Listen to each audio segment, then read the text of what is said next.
بسم اللہ الرحمن الرحیم. میں ہوں شاہد انجم اور آپ میرا یوٹیوب چینل دیکھ رہے ہیں ایس اے نیوز. آج ہم نے ایسی شخصیت کو یہاں دعوت دی ہے جو کہ اپنی گولڈن جوبلی سے بھی چند برس زیادہ اس صحافت میں گزار چکے.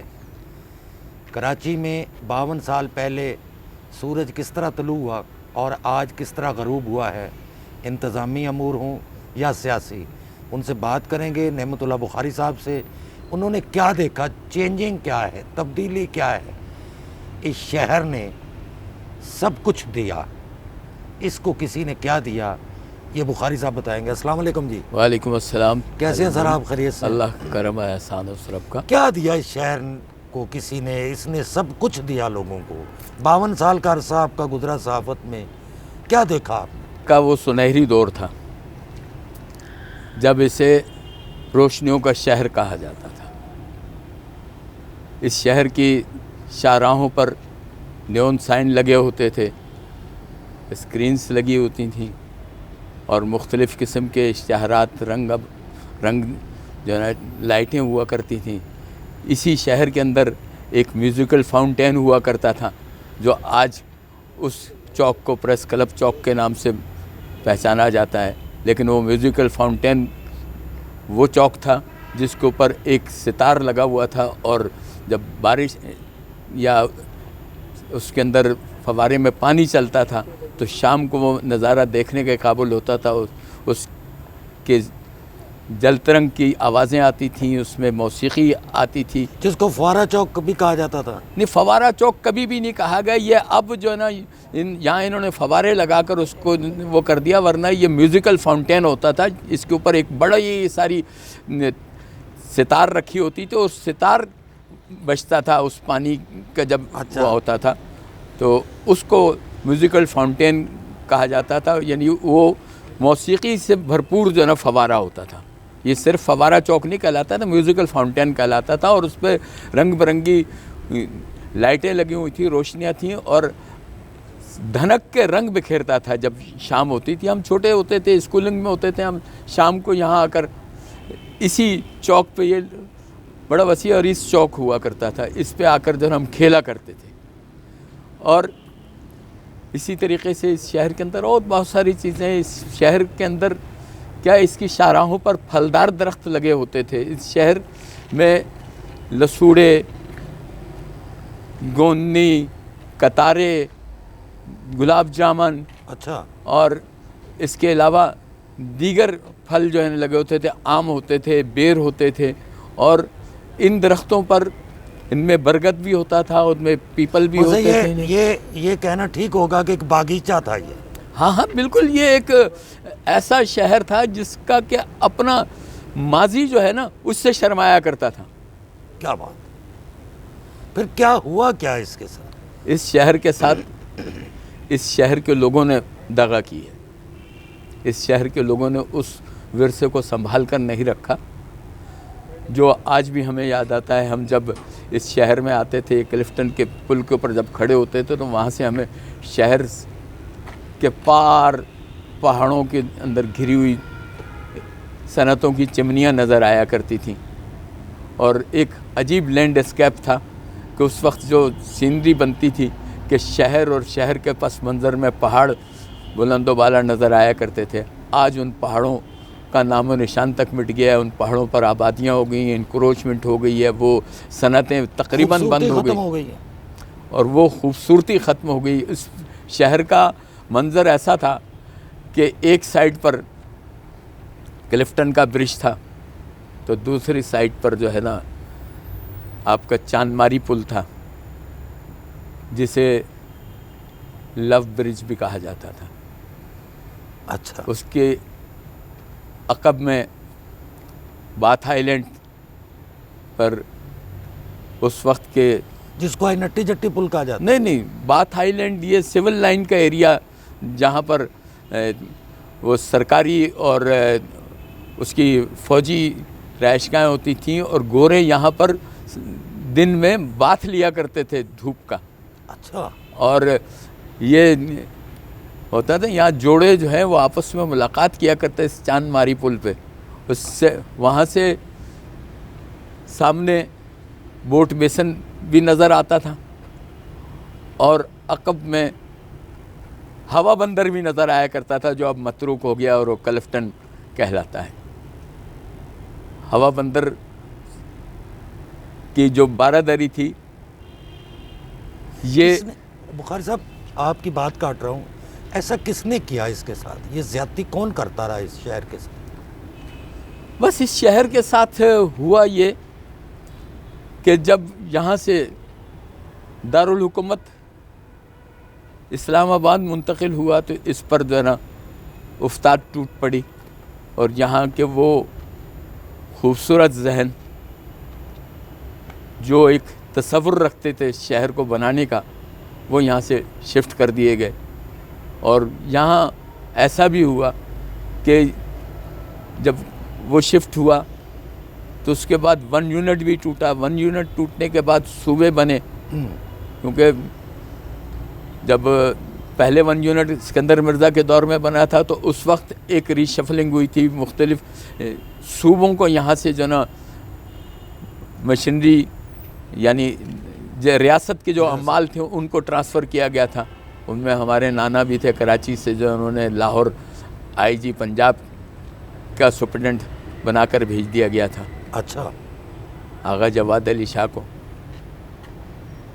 اور جب وہ یہاں تھے تو یہاں پر جو ہے نا وہ آئی جی مغربی پاکستان کے ہوا کرتے تھے سپرنٹینڈنٹ۔ اچھا، تو اس طریقے سے پھر بعد میں بھی جو ہے نا یہ مغربی پاکستان اور مشرقی پاکستان کے درمیان جو ہے نا ایک رہی ہمارا وہ دور جو ہے نا اتنا شاندار دور تھا کہ صبح باقاعدہ شہر چلتا تھا صبح سائرن بجنے سے۔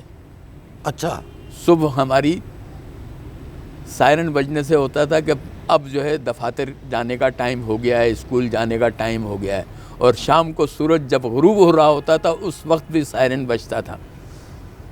اور اچھا، ہاں، اور اس شہر کے اندر باقاعدہ جہاں جہاں قومی پرچم لہرا رہے ہوتے تھے وہاں باقاعدہ دستے پولیس کے چاق و چوبند دستے لہرانے کے وقت بھی جو نا سلامی دیا کرتے تھے، اور جب اتارا کرتے تھے سورج غروب ہوتے تو اس وقت بھی ایک بگل بجتا تھا اور اس کا ایک عجیب سما ہوتا تھا۔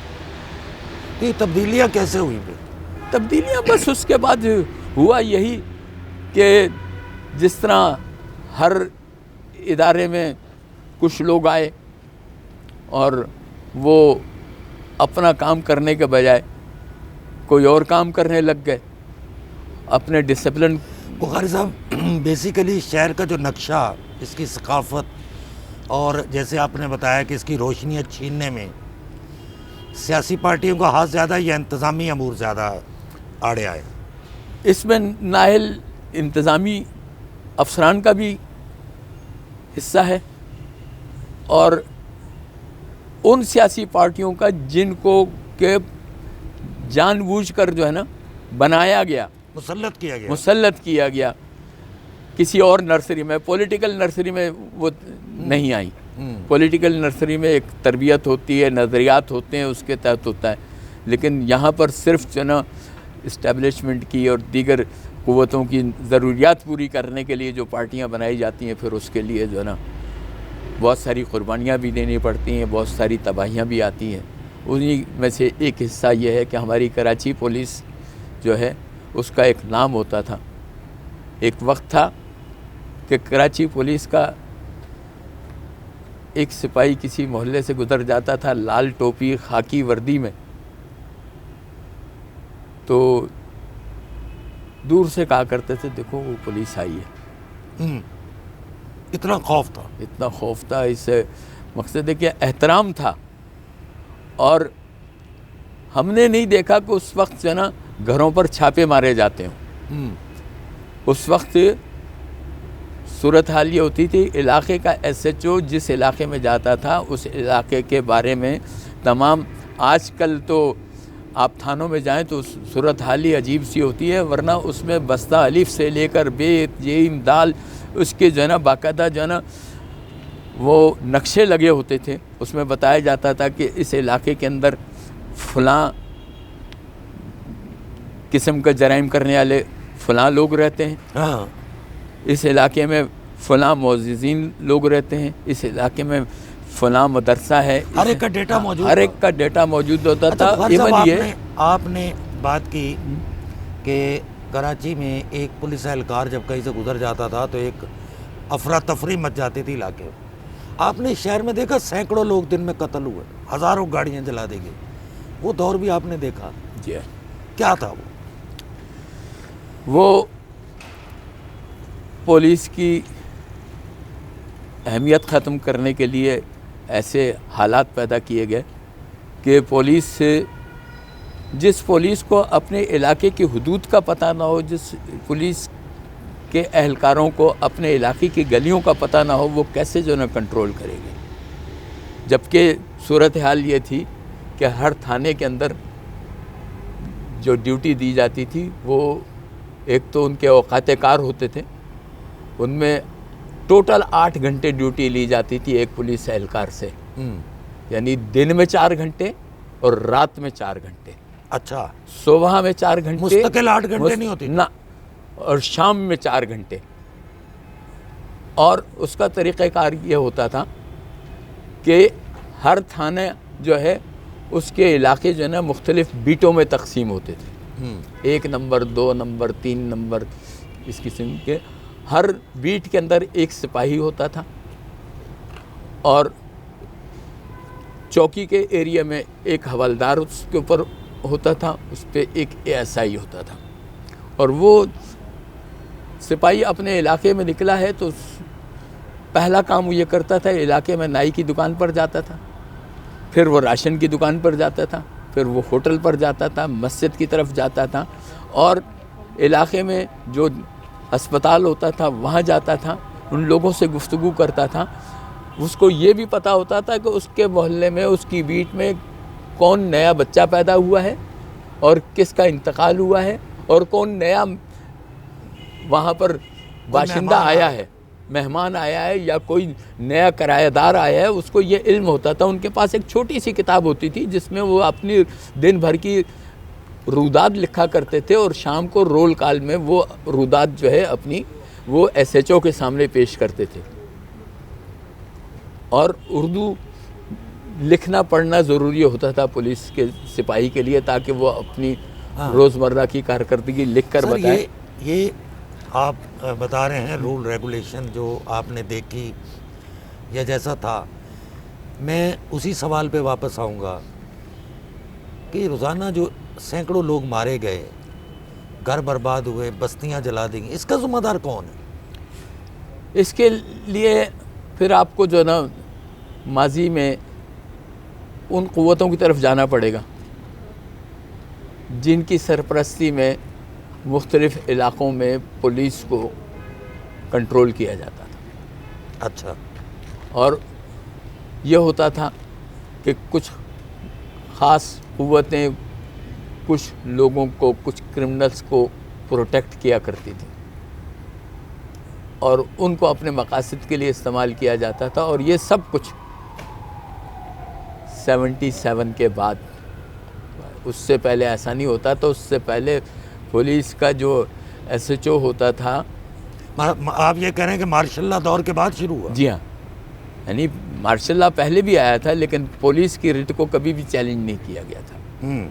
یعنی ہمارے اپنے والد صاحب جو ہیں وہ روز نامچہ محرر تھے، اور انہوں نے ایک میجر اور ایک کیپٹن کے خلاف FIR درج کر کے ان کو سزا دلا دی تھی، ان کا کورٹ مارشل کرا دیا تھا۔ آج کسی فوجی سپاہی کے خلاف بھی جو ہے کوئی تذکرہ نہیں لکھ سکتا۔ تو یہ ایسا کیوں کیا گیا؟ اتنے عوام کو مروانے کا مقصد یہ ہے کہ ہماری جو اشرافیہ ہے اس کو ایسے لوگ چاہیے تھے کہ جو ان کے مقاصد کو سمجھیں، اور تھانہ ان کا ہو،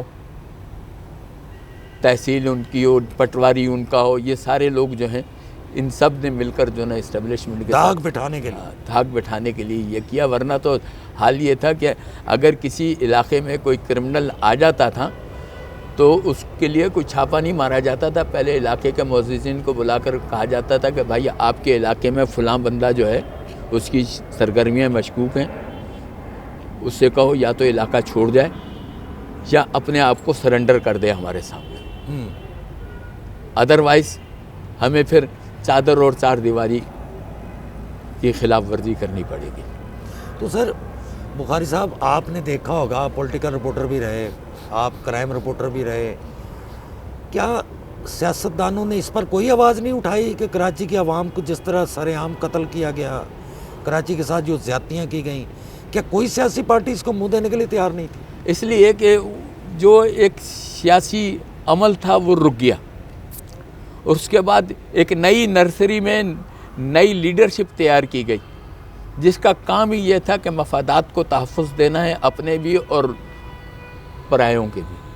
اچھا, ان مفادات کے تحفظ کے لیے ان کے سامنے قانون کی عملداری ضروری نہیں ہوتی تھی, ان کے سامنے اپنی دھاک اور اپنے معاملات ہوتے تھے, اور ان کے جو سرپرست ہوتے تھے ان کے معاملات ہوتے تھے. ورنہ تو اس سے پہلے اس شہر کے اندر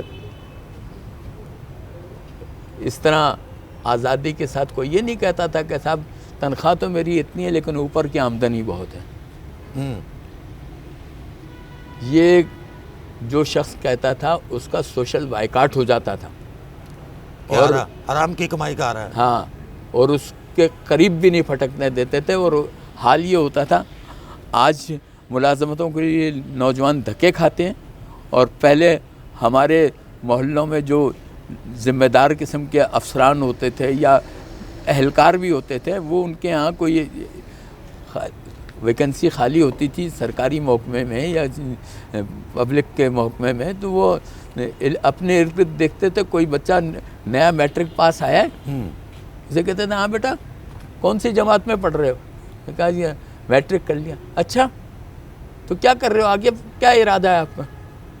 دیکھیں ہم تو اب جو ہے نا اماں بابا کا ہاتھ بٹائیں گے. اچھا آپ ایسا کرو کل فلاں دفتر میں آ جاؤ. تو سر دیکھیں نا, آپ نے جیسے کہا کہ اپنے اپنے مفادات تھے, تو نئی نسل کو تو انہوں نے تباہ کر دیا اس طرح سے. نئی نسل تو آج آپ دیکھیں نا کتنے پڑھے لکھے جو لڑکے ہیں وہ کس طرح سے فوڈ پانڈا بیچ رہے ہیں اور کس طرح سے رکشے چلا رہے ہیں. تعلیم کا بیڑا غرق ہوا, اور لوگوں کو مقصد وہ چیز تو نہیں مل پائی نا جو کہ ملنی تھی. بھائی دیکھیں مسئلہ یہ ہے کہ یہ شہر وہ تھا جس شہر میں ہمارے گھروں کے دروازے کھلے رہتے تھے, کبھی تالے نہیں لگتے تھے. ہم گلیوں میں چارپائیاں بچھا کر سویا کرتے تھے. یہ کون سے سن میں کی بات ہے؟ یہ 70s تک, 73, 74, 5 تک. اس کے بعد جس شہر کے اندر ہتھوڑا گروپ کا وجود آیا, اس ہتھوڑا گروپ کے خوف نے لوگوں کے دروازے بھیڑ دیے. یہ آرگنائز گروپ تھا؟ آرگنائزڈ گروپ تھا. ایک بڑی پاک لیبیا ہولڈنگ کمپنی کا چیف ایگزیکٹو جو ہے اس کا سرغنہ نکلا. اچھا, اور وہ گرفتار بھی ہوئے تھے بعد میں نامعلوم وجوہات کی تو بنا پر. پاکستانی تھے؟ پاکستانی بھی تھے اور اس میں غیر ملکی بھی تھے. پاک لیبیا ہولڈنگ کمپنی پاکستان اور لیبیا کے. نہیں تو وجہ وہ کیا وجہ کیا تھی؟ بس اس میں وہی تھا کہ پیچھے جو قوتیں اس ملک کو جمہوریت سے دور رکھنا چاہتی تھیں, عوام سے دور رکھنا چاہتی تھیں, اور اپنے قوت سے فیصلے کرنا چاہتی تھیں اس قوم کے. نتیجے کے طور پر اب آپ دیکھ لیں آج یہ وہی ملک ہے جو جاپان کو, کوریا کو, جرمنی کو قرض دیتا تھا, آج خود قرضوں کے نیچے دبا. آج خود قرضوں کے نیچے دبا ہوا ہے. ہماری اپنی جب ہم نے 1970 میں بلکہ 69 میں جب ہم نے پہلی ملازمت کی ہے تو اس وقت میری تنخواہ جو ہے وہ 150 روپے تھی, اور اس وقت سونا جو ہے وہ 100 روپے تولہ ہوتا تھا.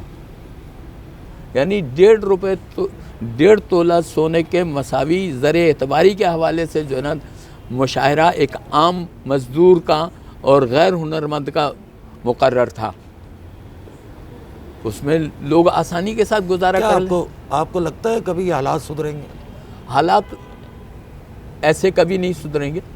اس کے لیے قربانی دینی پڑے گی لوگوں کو اپنی بھی اور اپنی انا کی بھی، اس لیے کہ ہمارے گھروں میں نہ للے تللے تھے، نہ کسی سے وہ مسابقت کی دوڑ ہوتی تھی، جو مل جاتا تھا سب صبر شکر کر کے کھاتے تھے۔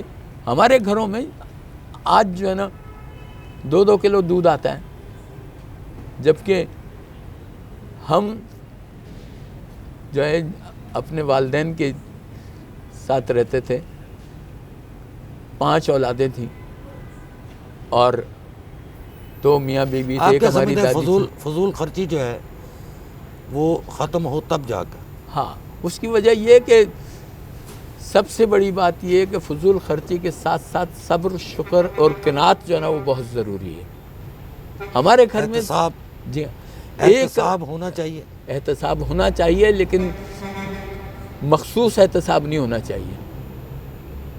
اس میں ایک ہی بندے کا احتساب اس ملک میں ہوا تھا جو کہ کرپٹ بھی نہیں تھا، اس کا تعلق بھی ایک نواب خاندان سے تھا جو اس ملک کا آخری گورنر جنرل اور پہلا صدر مملکت کیا تھا، نام تھا اسکندر مرزا۔ اس کا؟ ہوا تھا اس کا یہ ہوا تھا کہ اسے جب اقتدار سے بے دخل کیا گیا تو اس کو صرف اس کے پہنے ہوئے سوٹ کے ساتھ اس کو اور اس کی بیوی کو اور ایک اٹیچی کے ساتھ اس ملک سے بے دخل کیا گیا تھا، جو اپنی عمر کے آخری حصے تک لندن میں اپنے دوست کے ہوٹل میں بطور مینیجر کام کرتا رہا ہے۔ بخاری صاحب فرما رہے تھے کہ آج بھی ہمارے ہاں حالات کنٹرول ہو سکتے ہیں، حالات بہتر ہو سکتے ہیں، لیکن اس کے لیے ایک مساوی اور مکمل طور پر احتساب کی ضرورت ہے۔ ان کا یہ بھی کہنا ہے اس ملک میں آج تک صرف ایک شخص کا احتساب ہوا اور اسے ملک بدر کر دیا گیا۔ ملتے ہیں مزید ویلاگ کے ساتھ، دیکھتے رہیے ایس اے نیوز۔ اللہ نگہبان۔